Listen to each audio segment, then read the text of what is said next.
초대교회의 성도들은 성령 충만했다고 우리가 사모합니다. 주님의 죽음과 부활을 그들은 직접 체험했던 사람들입니다.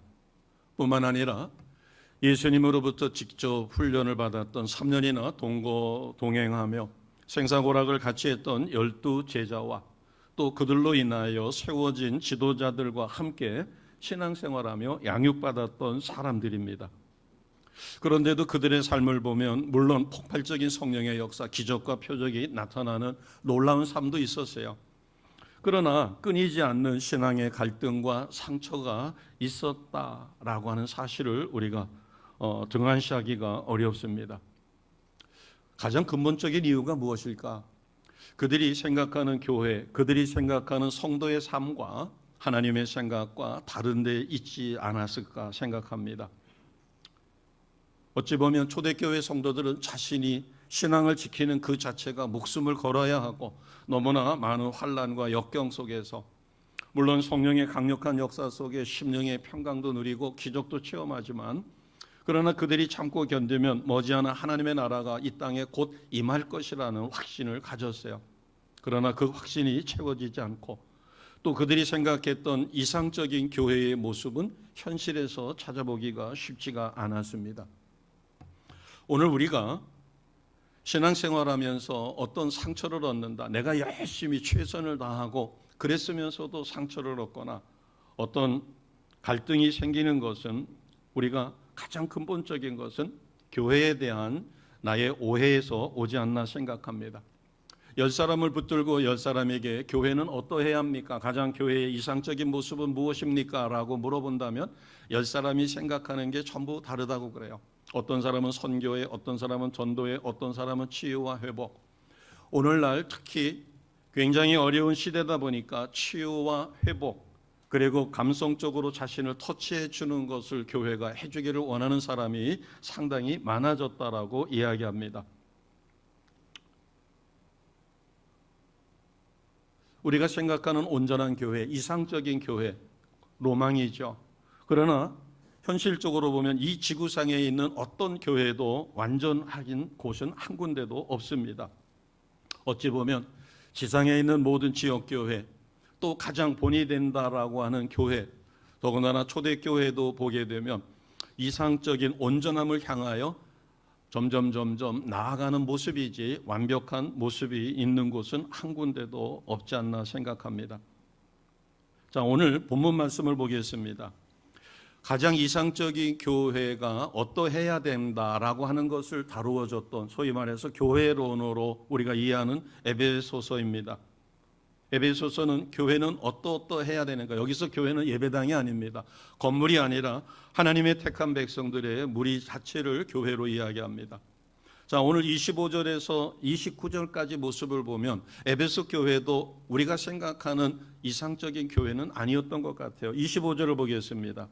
25절을 보면 거짓말을 버리라는 것입니다. 그리고 이웃과 더불어 참된 것을 말하라. 왜냐하면 서로가 지체가 되기 때문이다. 여기서 거짓말이라고 하는 것은 뭐 사기를 친다든가 이런 것도 있겠지만 자기를 변호하기 위해서 변명하는 것도 거짓이 됩니다. 때로는 교회를 떠날 때 교회를 떠날 수도 있고 또 이사를 가서 뭐 여러 가지 이유가 있을 수 있어요. 그러나 없는 말을 만들어 가지고 자기가 이러해서 간다라고 이야기할 때 남은 성도들이 상당한 상처를 입습니다. 물론 그것은 진실이 아니었죠. 또 여럿이서 한 사람을 모함합니다. 처녀가 애를 가졌다라고 이야기해서 몇 사람이 모함을 하면 나중에 그 처녀는 아기가 없는데도 불구하고 애를 가진 것으로 될 수가 있어요. 그래서 25절에 보면 에베소 교회 안에도 거짓과 진실되지 못함과 위선이 있었다는 것을 볼 수 있어요. 그렇기 때문에 거짓을 버리고 각각 이웃과 더불어 참된 것을 말하라. 왜냐하면 우리는 사랑의 공동체이기 때문이다. 25절이 그것을 이야기합니다. 26절을 보면 분을 내어도 죄를 짓지 말고 해가 지도록 분을 품지 말라. 교회 안에 혈기를 부리는 성질이 고약한 사람들이 있었지 않나 생각됩니다. 그렇지 않다면 26절 말씀은 필요 없을 것이에요. 자, 27, 8절을 보면 도둑질하는 사람이 있었던 모양입니다. 29절에 보면 더러운 말은 너희 입 밖에도 내지 말라. 교회 안에 남을 헐뜯거나 상스러운 소리를 하는 사람들이 있었던 모양입니다. 또 에베소서 앞에 2장을 보게 되면 유대인들과 이방인들 간에 서로 다투는 갈등의 모습도 나옵니다. 이 에베소서는 교회론으로 가장 많이 이용되고 교회가 어떠해야 된다라고 하는 것을 가르쳐 주신 말씀인데, 에베소서에서 말하고 있는 교회는 우리가 상상하는 아름답고 이상적인 모습이 아니다라고 하는 것이에요. 우리가 어느 종합병원을 봤었을 때 용하다고 소문이 났습니다. 그러나 그 종합병원에는 아픈 사람들이 와서 치료를 받고 회복되어 가기도 하지만 시체실을 보게 되면 치료받다가 병이 중해서 회복되지 못하고 죽은 분들이 가는 시체실이 있습니다. 어느 것을 보느냐에 따라서 그 병원이 치유와 회복으로 인하여 기쁨이 넘치는 곳일 수도 있고 슬픔이 있는 곳일 수도 있죠. 종합병원이라고 해서 100% 다 완벽한 치료가 이루어지는 것은 아닐 것입니다. 오늘날 교회는 우리가 인식하기에 완성된 것이 아니라 공사 중에 있다. 물론 오해하지 마시기 바랍니다. 재림 주님이 오시는 그날, 이 세상의 마지막 때, 그때는 모든 교회가 완전한 교회로 하나님의 나라로 회복이 일어날 것입니다. 우리는 그때를 소망하지, 지금은 공사 중에 있어요. 교회는 점점 온전함을 향하여 주님을 닮은 모습으로 나아갈 뿐이지 이 세상에 완벽한 교회는 없다. 많은 믿지 않는 사람들은 그렇게 이야기합니다. 어떻게 교인이 그럴 수 있느냐? 예, 맞는 이야기입니다. 그러나 교인이라고 해서 의인만 있는 게 아니고 온전한 사람만 있는 게 아니죠. 교인 중에는 예전에 너무나 추악하고 나쁜 삶을 살다가 예수 믿고 변화되어 이제 변화된 새로운 삶을 살려고 노력하는 사람도 있어요. 아직 완성된 수준에 이르지 못했기 때문에 그를 지탄한다면 그렇게 이야기할 수도 있을 것입니다. 물론 교회가 세상보다는 높은 수준을 요구한다고 하는 것은 우리가 긍정적으로 받아들여야 할 것이에요. 교회는 흠이 많습니다. 부족함도 있고 상처투성이처럼 보입니다. 그러나 우리가 감사할 것은 주님이 피값으로 세우신 교회이기 때문에 교회의 머리는 예수요, 예수님을 닮아가는 삶을 살게 될 때 우리는 언젠가 온전함으로 변화되며 재림 주님 오시는 날 우리는 완벽한 교회 안에서 복되고 행복한 삶을 반드시 누리게 될 것입니다. 아멘. 전 세계에서 성형수술이 가장 기술이 발달한 데가 대한민국이라고도 합니다. 외국에도 돈 많은 사람들은 성형수술을 하죠. 성형수술을 해서 잘된 사람도 있다고 합니다. 외모가 아름답게 변해서 인기를 많이 얻고. 그러나 저 사람 왜 성형수술을 했지? 그런데 성형수술을 해서 부작용으로 인해 가지고 성형수술 전보다 더 나빠진 사람도 있다고 합니다. 세상에서는 자신의 결함이 있는 모습을 부분적으로라도 바꾸려고 해요. 이렇게 성형이라고 하는 측면에서 보면 우리가 믿고 있는 기독교는 외형뿐만 아니라 우리의 속사람까지도 완벽하게 변화시켜가는 하나의 성형수술이다, 이렇게도 이야기하기가 가능할 것입니다. 많은 사람들이 사진을 가지고 온다고 그래요. 이 사람처럼 내 턱을 뾰족하게 해주세요. 나는 사각턱입니다. 이 사람처럼 얼굴 전체형을 바꿔주세요라고 모델 사진을 가지고 온다고 해요. 그러면 우리는 무엇을 닮아가야 될까? 그것은 당연히 육신을 입고 이 땅에 오셔서 하나님의 형상을 보이지 않은 형상을 보이는 형상으로 바꾸어 주시고 예수님을 본받게 만들어 주신 예수님이 우리의 모델입니다. 아멘. 17절을 보겠습니다. 에베소서 4장 17절을 보시게 되면 17절 앞부분에 우리가 어떤 삶을 살아야 될까? 온전한 교회 성도가 되기 위해서는 작은 소제목이 있습니다. 7글자죠? 7글자를 같이 선포하겠습니다. 옛사람과 새사람. 자, 그래서 17절에 보면 내가 이것을 너희에게 말하는 이유는 주 안에서 증언한다. 이제부터 너희는 이방인이 그 마음에 허망한 것으로 행함처럼 행하지 말라. 바꿔 이야기하면 온전한 하나님의 형상이신 예수님을 닮아가는 삶을 살라는 것이에요. 왜냐하면 우리는 예수님을 믿고 예수님을 본받는 삶, 그래서 주 안에서 우리는 새로운 피조물이 되었습니다. 나의 옛사람은 죽고 새 사람으로 다시 태어났어요. 그래서 우리는 거듭났다, 새 생명을 받았다, 이렇게 이야기합니다. 새로운 피조물이 되었다고 하는 것은 우리는 죄인이 아니라 이제 의인이 되었습니다. 마귀의 자녀가 아니라 하나님의 자녀가 되었어요. 뿐만 아니라 우리는 죽음의 권세로부터 완벽하게 해방되어 새 생명을 받아 육은 흙으로 돌아가지만 우리의 영은 영원한 천국에서 영생을 누리게 됐습니다. 그리고 죄를 붙들고 역사했던 악한 마귀 사단의 권세로부터 우리는 벗어나 우리는 사단에게 명령할 때 나사렛 예수 그리스도 이름으로 명령하여 귀신을 쫓아내고 병을 치유하며 묶였던 것이 풀어지는 놀라운 역사가 있습니다. 물론 악한 세력은 우리가 예수 그리스도 이름으로 명하여 묶고 결박하는 권세까지 받았습니다. 왜? 우리는 새로운 피조물이 되었기 때문에. 그러면 어떻게 우리가 이렇게 변화된 새로운 피조물로 살아갈 수 있을까? 그것은 우리가 변화가 필요한데 어떤 변화일까요? 그 기준이 필요합니다. 자, 21절을 보겠습니다. 21절 같이 합니다. 시작. 진리가 예수 안에 있는 것 같이 너희가 참으로 그에게서 듣고 또한 그 안에서 가르침을 받았을진대. 아멘. 진리가 예수 안에 있는 것 같이 너희가 예수님의 말씀을 듣고 그 안에서 가르침을 받은 대로 살아라는 것입니다. 이 말씀을 좀 더 보완하면 골로새서 2장 3절에는 그 안에는 지혜와 지식의 모든 보화가 감춰져 있다. 우리가 왜 예수님을 믿는가? 신앙생활의 궁극적인 목적은 하나님의 형상을 회복하는 것이에요. 그래서 하나님께 영광을 돌리는 삶을 사는 것입니다. 그것을 다른 말로 이야기하면 마지막 때 우리가 받을 상급이 준비되는 삶, 결코 후회 없는 삶을 사는 것이에요.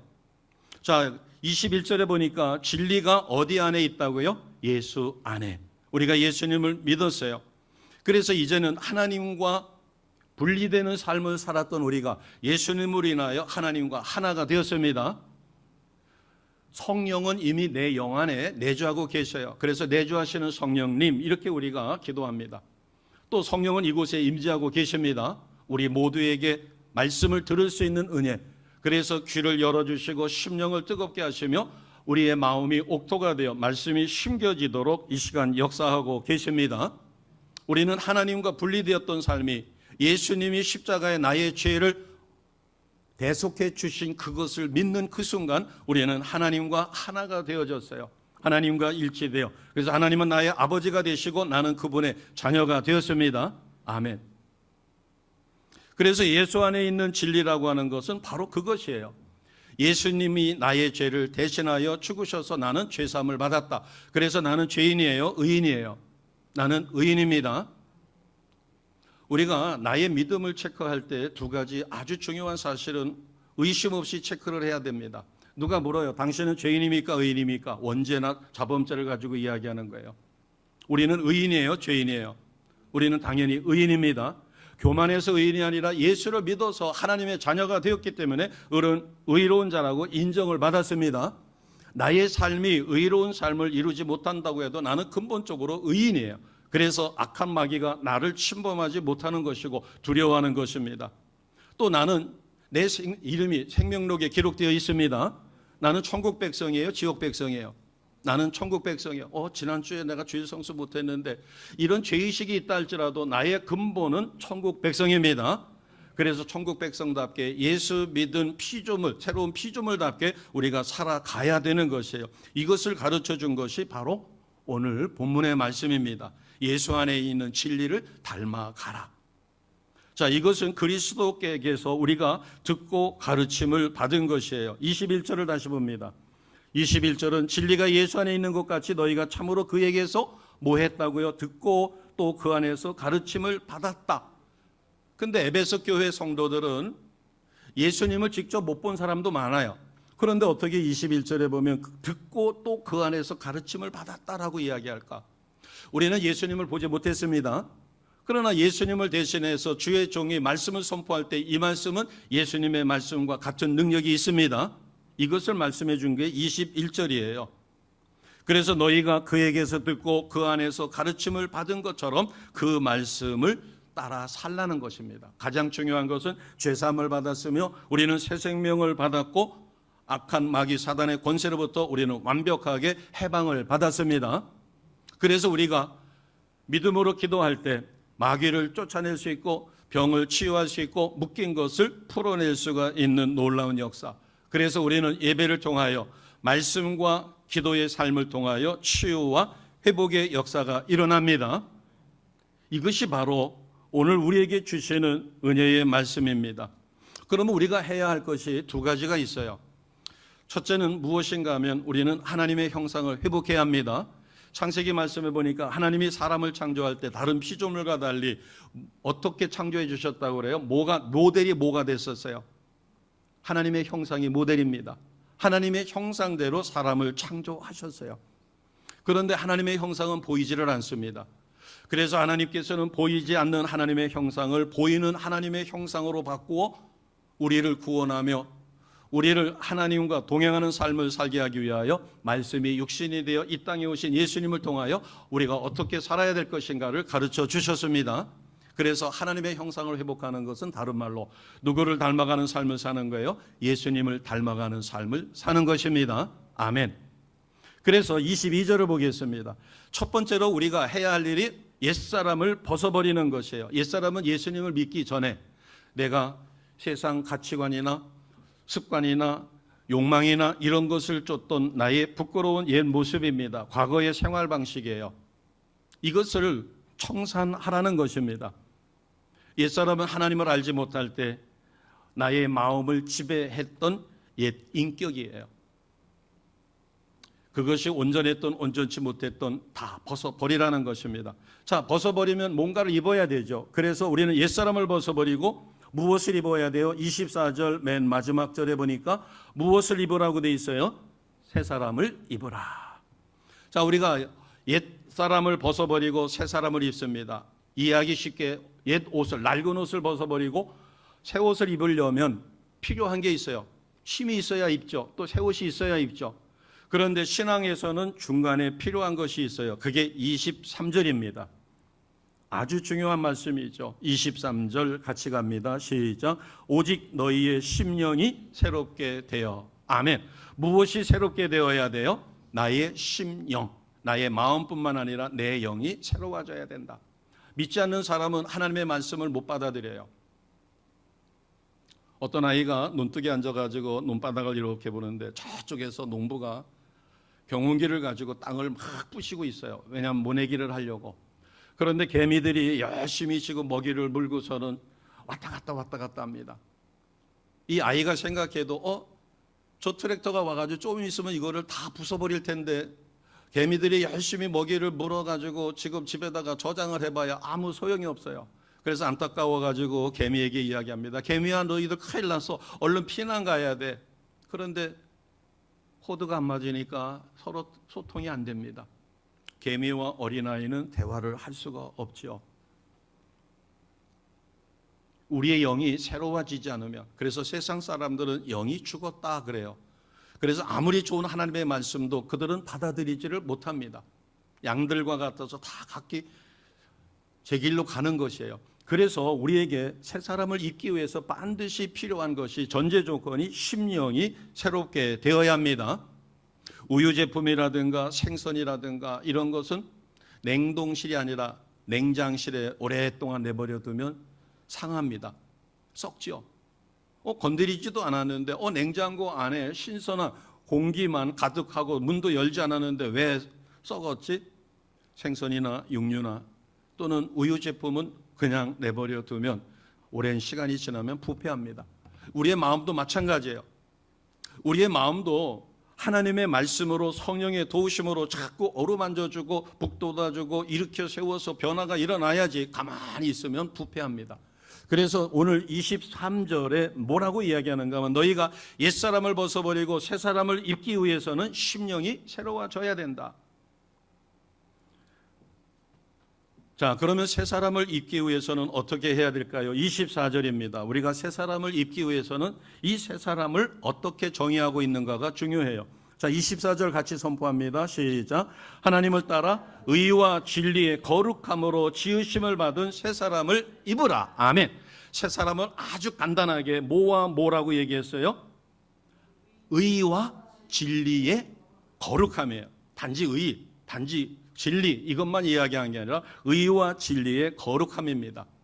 그러니까 우리는 하나님의 형상을 회복한다고 하는 것은 거룩함을 회복하는 것이에요. 왜? 하나님은 거룩하시니까. 그런데 의와 진리라고 이야기했어요. 자, 이것을 좀 더 그래서 바울은 아주 구체적으로 쉽게 에베소 교회 성도들에게 그렇게 이야기합니다. 너희가 신앙생활하면서 입었던 상처와 갈등 이런 것이 회복되기 위해서는 하나님의 형상을 회복하라. 하나님의 형상을 회복하는 방법은 딱 한 가지다. 옛사람을 벗어버리고 무엇을 입는 거예요? 새 사람을 입는 겁니다. 우린 새 사람을 입었어요. 입을 거예요. 아멘. 이미 새 사람을 입었습니다. 우린 새로운 피조물이 됐어요.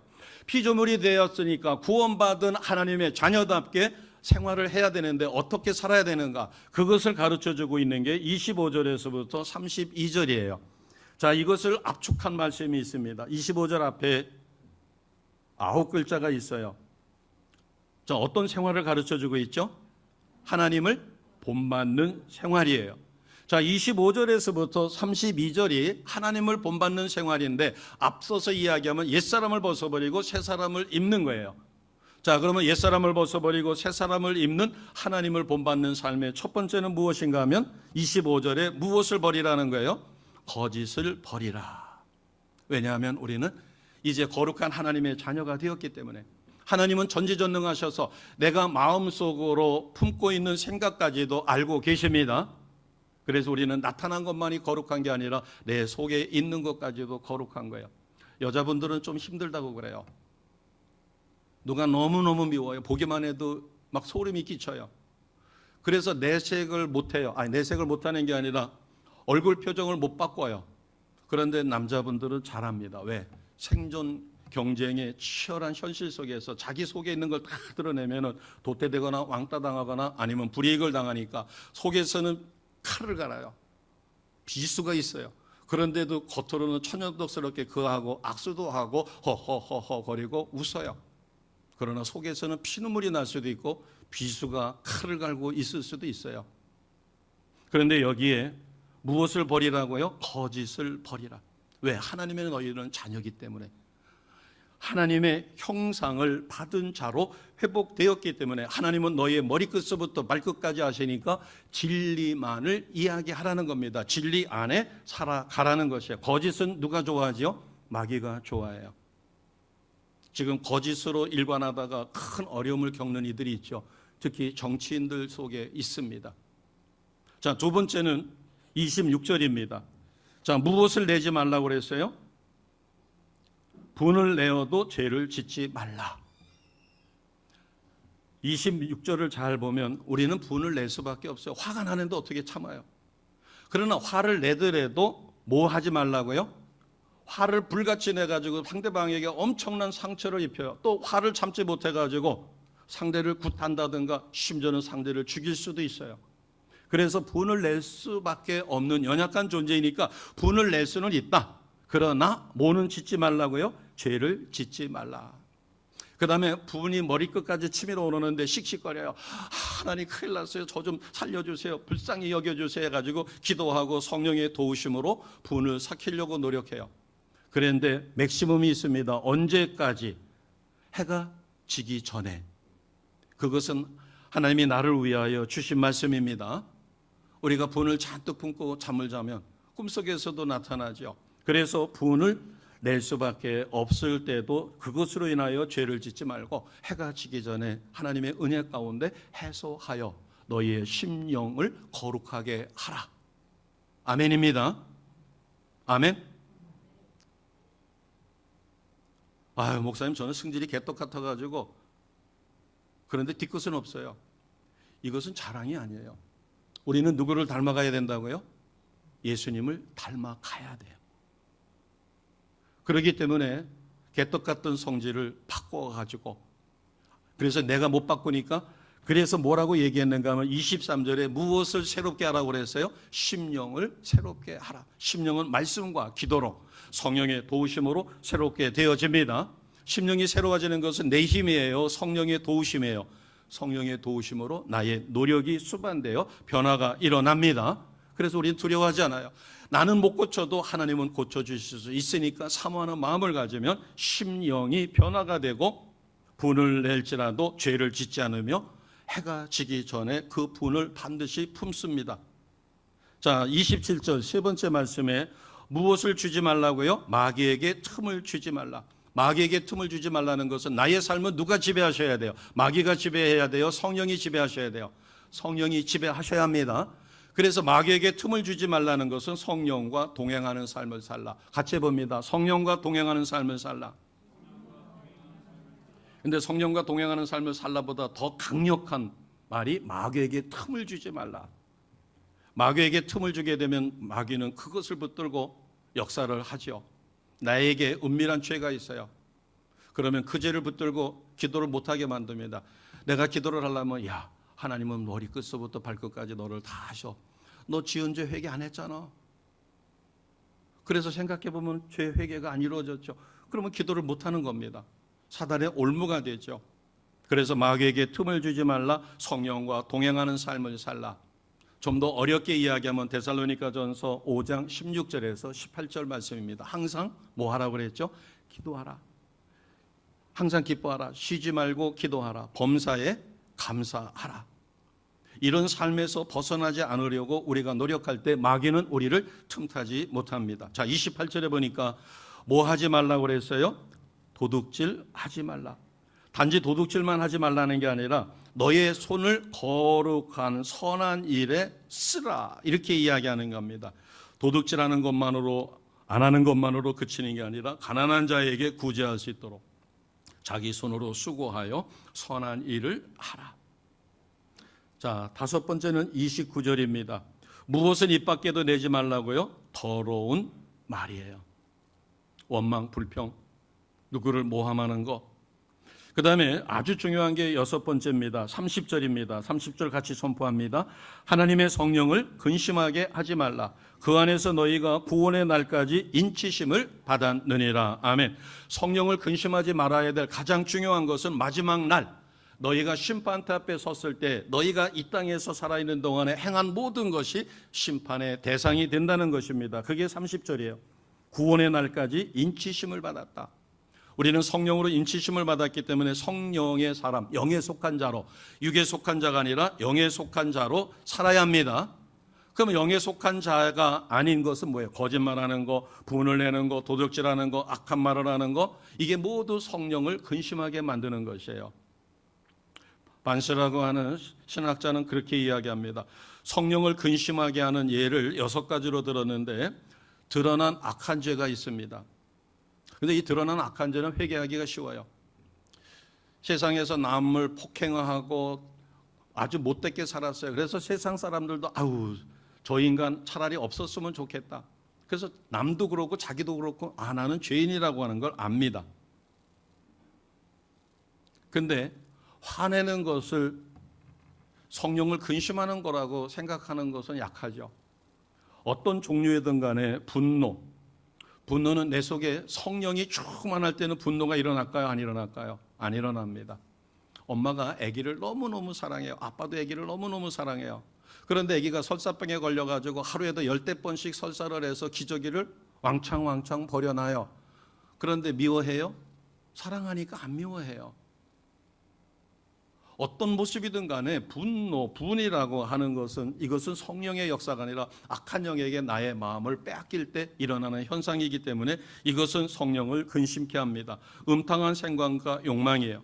겉으로는 법적 제재를 안 받습니다. 그러나 우리는 마음속으로 음란의 죄를 지을 수 있죠. 감사하지 않는 마음, 성령의 인도를 따르지 않고 성령을 무시하는 마음. 어느 누구도 적당히 대충 살고 싶은 마음은 아무도 없을 거예요. 신실한 크리스찬이라면. 그런데 기도하라는 마음을 주셔도 기도하지 않고 성경을 읽으라는 마음을 주셔도 읽지 않고 예배에 참여 안 하는 마음을 굴뚝같이 주는데도 그것을 무시한다면 성령은 인격의 영이기 때문에 더 이상 우리를 옥죄이지 않습니다. 성령의 인도를 따르지 않는 거죠.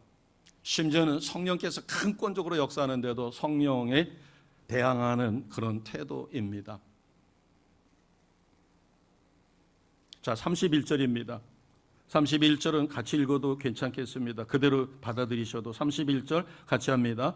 너희는 모든 악독과 노함과 분냄과 떠드는 것과 비방하는 것을 모든 악의와 함께 버리고 자, 이것으로 끝나는 게 아니라 32절을 행하라는 것입니다. 32절 같이 갑니다. 시작. 서로 친절하게 하며 불쌍히 여기며 서로 용서하기를 하나님이 그리스도 안에서 너희를 모함같이 하라고요? 용서하심같이 하라. 아멘. 자, 32절에 보니까 누가 누구를 용서한 것처럼 너희가 하라고 그랬어요? 이 32절 말씀 굉장히 중요한 말씀입니다. 하나님이 어떻게 나를 용서하셨어요? 나를 보고 용서하셨어요? 나의 믿음을 보고 용서하셨어요? 엄격하게 이야기하면 나의 믿음을 보고 용서하셨습니다. 나라는 그릇 자체는 추억이 짝이 없어요. 여기 누르면은 악한 것이 콕콕콕콕 올라옵니다. 고름이 너무너무 심할 때, 엉덩이 같은데 고름이 있었을 때 눌러보면은 옛날 뭐 이명래 고약이라든가 이런 거를 발라가지고 이 병원에 가기가 쉽지 않았을 때는 그러다 보면은 이게 골마요. 안에서. 그래서 심지를 박아가지고 끌어내죠. 눌러보면은 그렇습니다. 얼굴에 피지가 많은 사람은 이렇게 짜보면은 여기저기서 피지가 막 올라와요. 나의 존재 자체는 예수를 믿기 전에 나의 모습을 보면 악으로 가득 차 있어요. 그러나 하나님께서는 오직 한 가지만 보셨어요. 예수님을 나의 구원자 주님으로 영접하는 믿음만 보시고 나를 의롭다라고 인정해 주신 것입니다. 내가 인정받은 거예요. 그래서 여기에 보게 되면 하나님이 예수님을 믿는 믿음만 보고 너를 용서해 준 것처럼 너희도 남을 용서할 때 그렇게 하라는 겁니다. 아니 하나님, 저 사람을 내가 어떻게 용서해요? 나는 추악이 짝이 없었고 내 속엔 악이 가득했어요. 그러나 예수님을 믿는 믿음만 하나님이 보시고 그리스도 안에서 약속하신 대로 나를 구원해 주셨습니다. 용서하여 하나님 자녀 삼아 주셨습니다. 그 원리가 그대로 적용된다면 저 인간 아직도 안 변했어요. 목사님, 안 변했는데 내가 어떻게 저 인간을 용서해요? 아니에요. 내가 온전히 변화돼서 완벽한 깨끗한 거룩한 존재이기 때문에 하나님이 나를 용서하신 것이 아니라 예수 그리스도 안에서 내가 예수님을 구원자여 주님으로 믿는 믿음만 보시고 나를 용서하셨습니다. 이거 무서운 얘기예요. 왜 내가 신앙생활하면서 심령이 컬컬하고 왜 신앙생활하면서 갈등이 일어나고 왜 신앙생활하면서 기쁨을 누리지 못할까? 그것은 내가 온전한 용서를 체험하지 못해서 그래요. 머리로는 용서받았다고 믿어요. 나는 구원받았다고 믿어요. 구원받았으면 반드시 거기에 따라오는 게 있어요. 자, 예를 들어 가지고 학교에서 이제 공부를 잘했어요. 그랬더니 담임 선생님이 그렇게 이야기해요. 누구 이번에 전교 1등해서 단상에서 상 받을 거야? 기쁘죠. 그런데 그 기쁨이 어느 때보다는 못해요. 전교생이 보는 앞에서 막 박수 치는 가운데서 올라가 가지고 단상에서 상 받는 그 현장의 기쁨하고는 비교가 안 돼요. 기쁘죠. 그 소식을 들었으니까 내가 상을 받는구나, 내가 1등을 했구나. 자, 오늘 여기 본문 말씀에 내가 어떻게 용서해야 될까? 하나님이 그리스도 안에서 너를 용서한 것처럼 나는 죄인이었는데 내가 예수님을 믿는 믿음만을 보시고 나는 아직 온전하지 못하고 내 속에는 악한 모든 것이 가득 있었음에도 불구하고 오직 믿음만 보고 나를 용서하신 것처럼 저 인간이 아직도 변화가 일어나지 않고 저 인간 계속해서 악한 짓을 하고 있는데도 용서해야 된다라고 하는 네가 오직 은혜로 믿음으로 구원받은 것처럼 저가 그래도 변화되려고 하는 그 의지가 있으니까 그것을 보고서라도 너는 용서하라는 겁니다. 자, 용서하고 안 하고 그것은 차후 문제고 왜 용서해야 될까? 내가 신앙생활 안에서 내가 하나님으로부터 용서받지 못할 죄인이 용서받았다고 하는 그 용서가 확실하게 믿어지면 내 심령 속에서는 무엇이 솟을 수밖에 없어요? 샘솟는 기쁨입니다. 아멘? 그러면 낙심하시는 분이 있죠. 목사님, 제 속에는 샘솟는 기쁨이 없는데요. 낙심하지 마시고 원인이 어디에 있는가를 보세요. 나는 주님으로부터 용서받을 수 없는 죄를 용서받은 의인입니다. 1만 달란트, 지금 시세로 한 달에 일당을 20만 원으로 잡으면 200억이나 되는 엄청난 돈을 나는 용서받았어요. 그런데 100데나리온이면은 하루 일당을 20만 원으로 잡으면은 200만 원이에요. 200만 원 빚진 자를 용서 못 해가지고 다시 감옥에 갇히고 200억을 갚아야 되는 악한 종의 이야기가 있죠. 우리가 내가 죄 사함 받았다, 그냥 피상적으로 이것이 아니라 진짜 내가 용서받을 수 없는 죄인이었고 나는 지옥 갈 수밖에 없는 자였는데 용서받았다, 이것을 확실히 우리가 느낄 수 있도록 하나님 앞에 기도하셔야 됩니다. 그래서 구원의 확신과 구원의 감격을 누릴 수 있도록 하나님 앞에 소망하셔야 돼요. 우리가 실감하는 거하고 머리로 믿는 거하고는 다릅니다.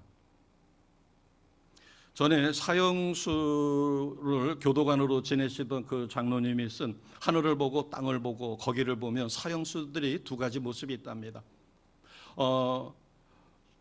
심판을 받고 이제 다시 자기들이 있는 곳으로 돌아가는 길이 두 갈래 길이 있다는 거예요. 왼쪽으로 가면은 자기가 일반 감옥 병동으로 가는 거고, 오른쪽으로 가면 사형받는 곳이래요. 사형 집행하는 곳으로. 그래서 왼쪽으로 가면은 그 순간에 안도로라고 가지만 오른쪽으로 이렇게 끌게 되면은 하늘을 보고 땅을 보고, 어떤 사람은 푹 주저앉기도 하고 어떤 사람은 막 난리를 치기도 하고 이렇게 한답니다. 자, 내가 사형 선고를 받을 줄로 알았어요. 그런데 무기징역을 받아서 목숨을 유지했었을 때 어떤 기분일까? 우리는 상상할 수 없을 것입니다. 내가 구원받았다라고 하는 것은 나는 지옥 형벌로 떨어질 내가 나의 공로 없이 구원을 받았다, 이것이 정말로 실감적으로 느껴진다면 나는 구원의 확신과 구원의 감격으로 이 땅에서 가장 감사하는 삶을 살 수밖에 없습니다. 그래서 우리가 늘 적용해 봐야 돼요. 데살로니가전서 5장 16절에서 18절, 항상 기뻐하고 있는가? 쉬지 않고 기도하고 있는가? 범사에 감사하고 있는가? 그렇지 못하다면 그 근본 원인이 어디 있을까? 나는 죄사함 받은 것에 대한 확신과 그 체험이 없는 것입니다. 이것이 없으면 신앙생활에 기쁨이 없습니다. 아멘. 내가 예수 믿고 받은 은혜 중에 가장 큰 은혜는 구원받은 것이에요. 구원받았다고 하는 것은 다른 말로 죄사함 받고 의인이 되었습니다. 천국 백성이 되었습니다. 이것이 기쁨으로 느껴지지 않는다면 온전한 믿음이 없는 거죠. 그렇게 지금까지 오랜 세월 동안 10년, 20년, 30년, 40년 동안 살아오면서도 어느 누가 자극을 주지 않았거나 그 말씀에 대해서 내가 깊이 생각해 보지 않았어요. 그런데 어느 순간에 벽에 부딪혀요. 내가 어떤 사람이 내 마음에 상처를 줬어요. 그런데 내가 저 사람을 용서 못해요. 저는 대학 시절에 고등학교 때 저희 어머니가 누구를 반시승을 가진 그 학생을 가서 좀 공부 좀 해주, 같이, 가정교사는 아니니까 같은 뭐 동학년이니까 그 엄마가 찾아와가지고 하도 부탁을 해가지고 가서 하라는데 저는 그 아이가 싫었어요. 등치는 조만한 녀석이 서클에 있는 선배들을 해가지고 등치가 저보다 2배 되는 아이가 계단을 올라가면 손으로 내려가지고 칵 치면은 엉덩이의 아픈 부분을 칵 치면은 하고서는 큰 애가, 등치가 큰 애가 어쩔 줄을 몰라가지고 그래요. 얼마나 자존심이 상하고 그 한 주먹거리도 안 되는데, 그러나 대항을 못하죠. 왜? 그렇다가는 서클 그 나쁜 선배들이 와가지고 초주금을 주니까 그렇게 못된 짓을 하고 큰 애들 뺨 따고 때리고 이렇게 해가지고서는 서클을 등에 업고 그렇게 하던 녀석인데, 그 엄마가 저희 어머니랑 친하다고 해가지고 그 아이가 이제 대학을 가야 되는데 공부 좀 도와주라는 거예요. 저는 정말 싫었어요. 근데 어머니가 너는 크리스찬이 아니냐라고 하는데 할 말이 없더라고요. 너 저기나 가기 싫으면 예수님을 생각하고 원수도 사랑하라고 했는데 제가 왼수는 아니지 않느냐, 너한테 못된 짓 안 했잖냐. 그래요, 저한테는 안 했어요.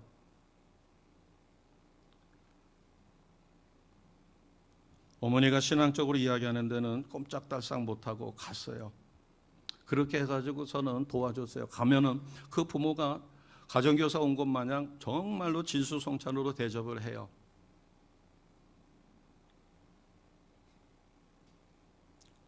근데 제가 그때 제와벌이라고 하는 도스토예프스키의 그 소설에 심취하고 있었을 때인데, 거기 라스콜리니코프라고 하는 그 주인공이 전당포로라는 노파를 살해합니다.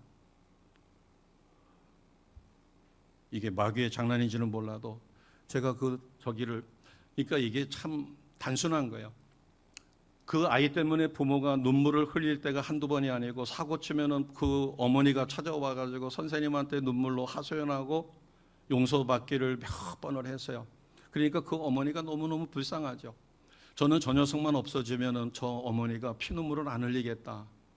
그러나 나중에 부모가 돼 보니까 그렇게 못된 자식이라도 죽으면은 피눈물 흘리죠. 근데 학창 시절에는 그런 생각이 없고 저놈만 없어지면 되는데 저놈이 어떻게 하면 없어질 수 있을까? 저 혼자서 완전 범죄를 꿈꾸기도 했어요. 그러다가 소스라치게 놀래가지고 하나님 앞에 회개하기도 했는데 건성의 회개였던 것 같아요. 용서라는 것이 무엇일까?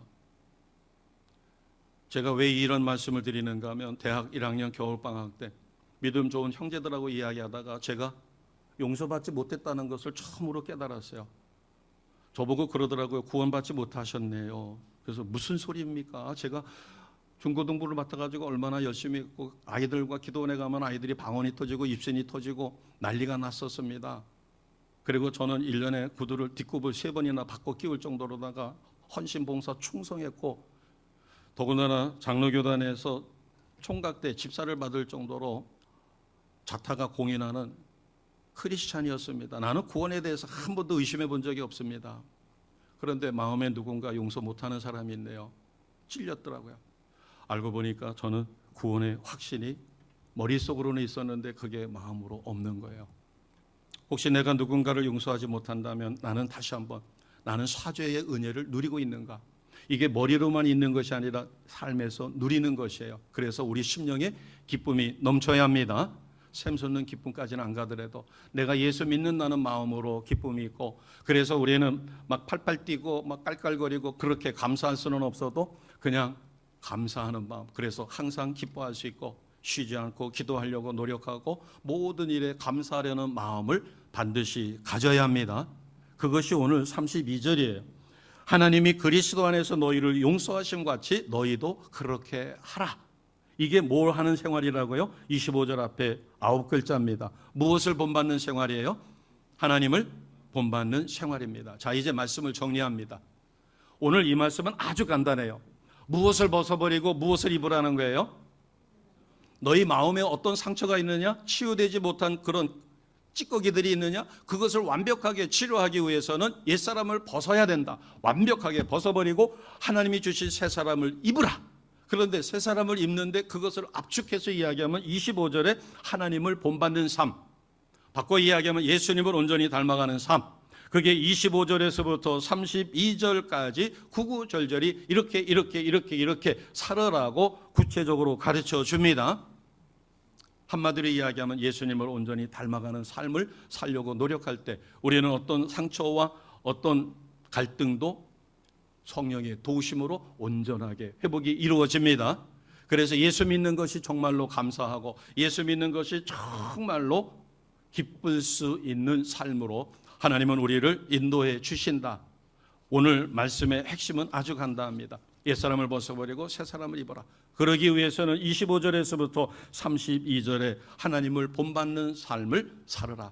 이런 삶을 통하여 우리가 신앙의 갈등과 상처가 온전히 치유되고 회복되어 기쁨이 넘치는, 그래서 재림 주님 오실 때도 우리는 결코 후회 없는 삶을 살아가는 주의 백성들 되시기를 주님의 이름으로 축복합니다. 아멘.